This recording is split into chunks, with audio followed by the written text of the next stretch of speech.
Inilipat na ng destino ng PNP ang nasa 1,308 na pulis mula sa 1,586 na nagdeklara na may mga kamag-anak na tatakbo sa 2025 midterm elections.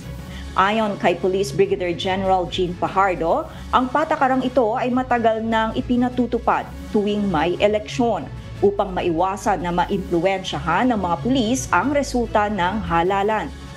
Mahaharap naman sa kaso ang mga pulis na hindi magdedeklara ng kanilang mga kaanak na tatakbo sa eleksyon sa susunod na taon.